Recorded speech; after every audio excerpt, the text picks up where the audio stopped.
Carmile, full of tradition and history, all the way back to 1953 when it was first won by Gordon Pirrie.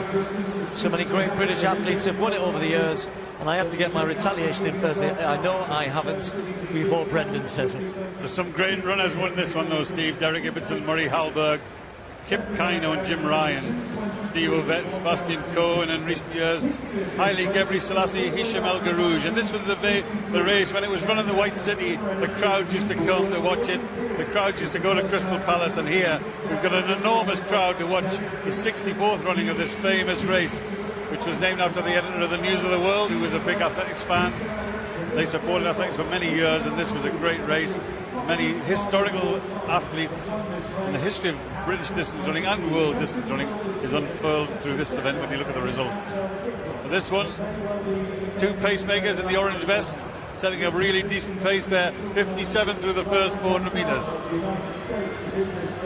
Yeah, pretty good pace, and you can see the intent of Chris O'Hare got right on the back of the two of them straight from the off, and that's good to see. Really aggressive first 400 metres from Chris O'Hare. Chariot has just moved up, the youngster. I think he's a real talent, this guy. Didn't quite make the Kenyan team, was fourth in their trials, just 20 years of age. Got that kind of almost hunch style, if you like. Silas Kiplagat not running as well as he has done in the previous years, but always a danger. Kibet on the outside. So Chris O'Hare just gently allows Chariot to move into the gap between himself, or the gap that he's allowed to develop between himself and the pacemakers. Chris has been in Font-Romeu, training with the endurance squad, the British squad. Mo Farah, everybody else up there, popped down to London to race. They'll all be heading back before heading out to Rio. And no, he was really keen to get going here. And this, a pretty good pace, Brent. They're going to come through 800 metres, these pacemakers are, in 1:56, about a second behind the rest of the field. 1:56 through 800 metres, and there in third place on the inside, running a strong race and running quite aggressively, which I think he's got to do this, Chris O'Hare. He needs a confidence booster from this event. He needs to come out of this event before he goes off to Rio. He needs to think, I'm on the top of my form. And that's what these athletes are looking for today. They're looking for little bits of information. They're looking for bits of information about their training progress. And here the mile, who's not run as often these days, and personal bests are available in this race, especially the pace they're going. So now we've got a race on. The pacemakers have been ignored largely, which is sometimes very, very sensible. And Tom Lancashire moving through in 5th place on the outside in the blue and yellow vest. Yeah, Chris O'Hare just going backwards through the field, lost his position, unusual for him. I know he had a bit of a niggle last week, that might just be affecting him.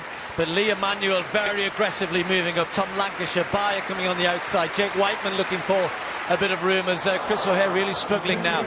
So, as the pacemaker steps aside, Lee Emanuel on the shoulder of Chariot. Kibet is right behind Kiplagat. Jake Whiteman coming on the outside here in a good position, but look at Emanuel, really disappointed that he didn't make the Olympic team, but he's in a good spot. And Lee Emanuel running really well. Jake Whiteman impressive here so far, and Chris O'Hare's gone out the back door as Tom Lancashire stretches in the back straight. But here comes an impressive back straight run from young Jake Whiteman. He's got some power ahead of him, but he's got some chances to take scalp and run close to a personal best.